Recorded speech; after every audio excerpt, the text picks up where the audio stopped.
Art forms of village rural సంబంధించిన వాళ్ళు ఉన్నారు, సమయ గారు ఇట్లాగా అలా రకరకాల కవులు ఉన్నారు. వీళ్ళందరూ కూడాను ఆ పని చేసుకుంటూ వెళ్ళిపోయి అదే మా జీవితం, అదే మా ధ్యేయం అంటూ అలా ముందుకు వెళ్ళిపోయే దీంట్లో ఈ రోజున ప్రభుత్వాలు గుర్తించి వాళ్ళకి పద్మశ్రీ అవార్డులు ఇవ్వటం అన్నది, పద్మ అవార్డుతో గౌరవించుకోవడం అన్నది ఈ సందర్భంగా నేను వాళ్ళ గుర్తించినటువంటి భారత కేంద్ర ప్రభుత్వానికి నేను మనస్ఫూర్తిగా నా అభినందనలు తెలియజేస్తాను, నా సంతోషాన్ని వ్యక్తపరుస్తాను.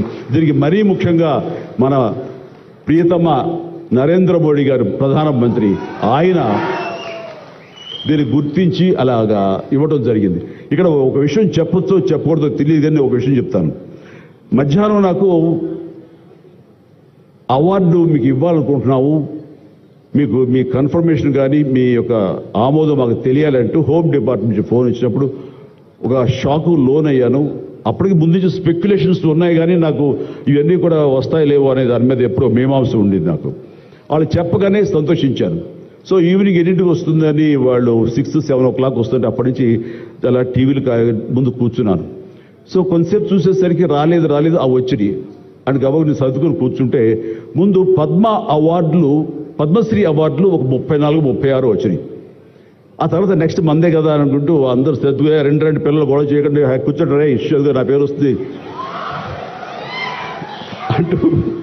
అంటే కూర్చాను. అరగంట అయింది రాలేదు, గంట అయింది రాలేదు, గంటన్నర అయింది. ఓరి బాబు ఏంటిది, ఏదైనా మళ్ళీ ఏమైనా మారుస్తారా, మనకి వచ్చే అవకాశం లేదని చిన్న మీమాంసలో ఉన్నారు. ఆ తర్వాత వచ్చిందనుకోండి. ఆ తర్వాత ఇదే డౌట్ నేను మన వెంకయ్యనాయుడు గారి ఇంటికి వెళ్ళి నేను ఆయన గౌరవంగా ఆయన సన్మానించుకున్నప్పుడు ఆయన ముందు చెబితే ఇదంతా కూడా నరేంద్ర మోడీ గారు ఒక ఆలోచన అండి. పద్మశ్రీ అవార్డులు చాలా బడుగు బలహీన వర్గాలకు సంబంధించినటువంటి చిన్న స్థాయి కళాకారులకు వచ్చింది.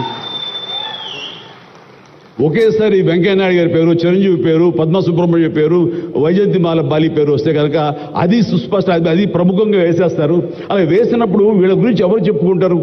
కాబట్టి వీళ్ళ గురించి చెప్పుకోవాలి అంటే గంటన్నర టైం మధ్యలో గ్యాప్ ఇవ్వండి.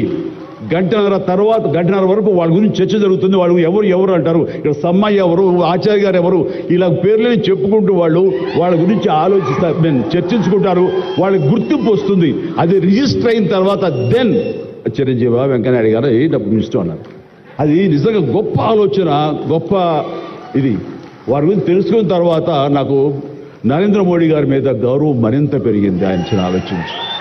సో ఇలాంటి సన్మానం జరగటం అన్నది నాకు నిజంగా అత్యంత గౌరవంగా భావిస్తాను. నా జన్మ సార్థకమైందని భావిస్తున్నాను. ఎన్నో కార్యక్రమాలు చేశాను. ఇది సినిమాల్లో రాణించినా కూడా సినిమాల్లో ఎంతో ప్రథమ స్థానంలో ఎన్నో సంవత్సరాలు దశాబ్దాలుగా ఉండటమే కాకుండా ఆర్టిస్ట్కి సామాజిక బాధ్యత, సామాజికటువంటి సేవ చెయ్యాలి. అది నేను అనుకోను కాదు, ఏమీ కాదు, నాకు అనిపించి నా అభిమానులు అందరూ కలిపి వాళ్ళు ఎంతసేపటికి సినిమా థియేటర్లకో వాల్ పోస్టర్లకో పాలాభిషేకాలకో వీటి కొట్టుకోవడాలు వీటికి ఉండేటటువంటి కల్చర్ని మనం మార్చాలి అనే ఉద్దేశంతో వీళ్ళందరూ